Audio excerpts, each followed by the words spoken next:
आज की कहानी शुरू करने से पहले मेरी आपसे ये रिक्वेस्ट है, अगर आप हमारे चैनल पर पहली बार आए हैं तो चैनल को सब्सक्राइब कर लीजिए।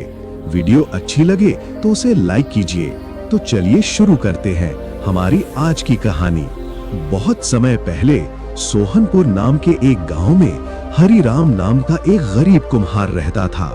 वो अपनी कला में माहिर था और ऐसे सुंदर मिट्टी के बर्तन बनाता था कि देखने वाले देखते रह जाते।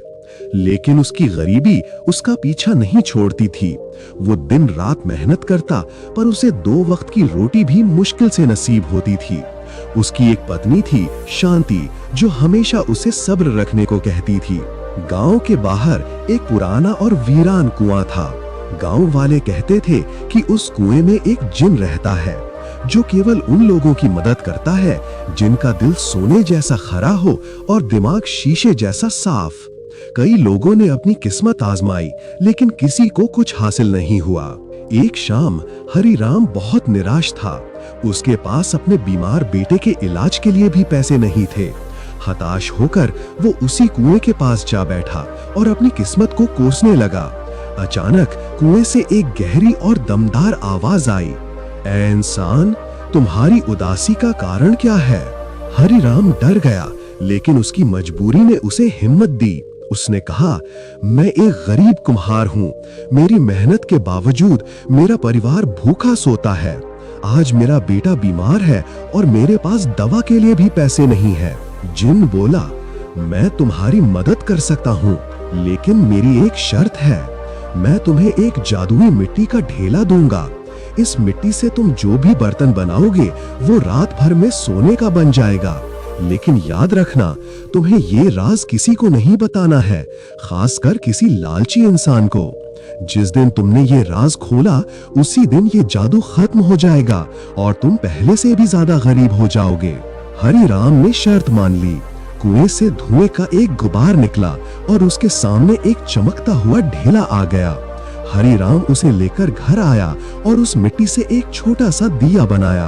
अगली सुबह जब वो उठा तो उसकी आंखें चौंधिया गईं। मिट्टी का दिया अब शुद्ध सोने का था। उसने दिया बेचकर अपने बेटे का इलाज करवाया और घर के लिए अनाज खरीदा। अब वो हर रोज उस जादुई मिट्टी से एक बर्तन बनाता और उसे बेचकर अपना जीवन चलाने लगा। धीरे धीरे उसकी गरीबी दूर होने लगी। उसने एक बड़ा घर बना लिया, खेत खरीद लिए और गांव में उसका मान सम्मान बढ़ गया। लेकिन उसकी बढ़ती अमीरी गांव के दुष्ट और लालची सरपंच की नजरों में खटकने लगी। सरपंच को यकीन था कि हरिराम को कोई खजाना हाथ लगा है। उसने हरिराम से उसकी अमीरी का राज जानने की बहुत कोशिश की, लेकिन हरिराम हर बार बात टाल जाता। सरपंच ने अब एक चाल चली। उसने गांव में ऐलान करवाया कि राजा का जन्मदिन आने वाला है और राजा के सम्मान में हर कारीगर को अपनी सबसे बेहतरीन कलाकृति दरबार में पेश करनी होगी। जिसकी कलाकृति सबसे अच्छी होगी उसे राज्य का मुख्य कारीगर बना दिया जाएगा। हरिराम सोच में पड़ गया। उसे पता था कि अगर उसने जादुई मिट्टी से कुछ बनाया तो वो सबसे अनोखा होगा, लेकिन इससे उसका राज खुलने का खतरा था। फिर उसने सोचा कि अगर वो मुख्य कारीगर बन गया तो उसकी इज्जत और बढ़ जाएगी।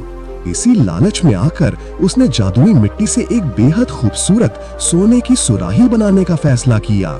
जब उसने दरबार में वो सोने की सुराही पेश की तो राजा समेत सभी दरबारी हैरान रह गए। ऐसी कारीगरी किसी ने नहीं देखी थी। राजा ने खुश होकर पूछा, हरिराम, ये तो अद्भुत है। बताओ, तुमने इसे कैसे बनाया? तुम्हारे पास इतना सोना कहाँ से आया? हरिराम को जिन्न की चेतावनी याद आई, लेकिन मंत्री पद के लालच और राजा के डर के आगे वो कमजोर पड़ गया। उसे लगा कि राजा को सच बताने से शायद उसे और भी बड़ा इनाम मिलेगा। उसने राजा को अकेले में ले जाकर जादुई कुएं और जिन्न का सारा रहस्य बता दिया। राजा और सरपंच ये सुनकर हैरान रह गए। राजा ने तुरंत अपने सिपाहियों को उस कुएं पर कब्जा करने का आदेश दिया। हरिराम खुश था कि अब उसे मंत्री पद मिलेगा। जब वो घर लौटा तो उसने देखा कि जिस संदूक में उसने सोने के बर्तन और बची हुई जादुई मिट्टी रखी थी वो खाली था। वहां सिर्फ साधारण मिट्टी के टूटे हुए बर्तन पड़े थे। जिन्न का जादू खत्म हो चुका था।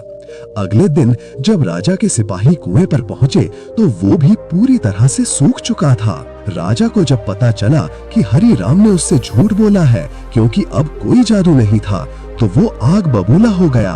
उसने हरि राम को धोखेबाजी के जुर्म में कैद करने का आदेश दिया और उसकी सारी संपत्ति जब्त कर ली। हरि राम अब पहले से भी ज्यादा बुरी हालत में था। उसने न केवल अपनी दौलत खो दी बल्कि अपनी इज्जत और आजादी भी गंवा दी। उसे अपनी गलती का एहसास हुआ कि थोड़े से और लालच ने उसे वो सब कुछ छीन लिया जो उसके पास था। ये कहानी हमें ये सिखाती है कि मेहनत और ईमानदारी से मिला थोड़ा भी धन लालच से मिले विशाल खजाने से बेहतर होता है। जब भाग्य साथ दे तो संतोष करना चाहिए, क्योंकि लालच अंत में सब कुछ नष्ट कर देता है। तो दोस्तों, मुझे पूरी उम्मीद है कि आपको ये कहानी बहुत ही पसंद आई होगी।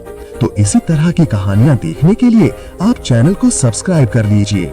वीडियो अच्छी लगे तो उसे लाइक कीजिए और साथ ही साथ अपने अच्छे कमेंट करना बिल्कुल मत भूलिएगा।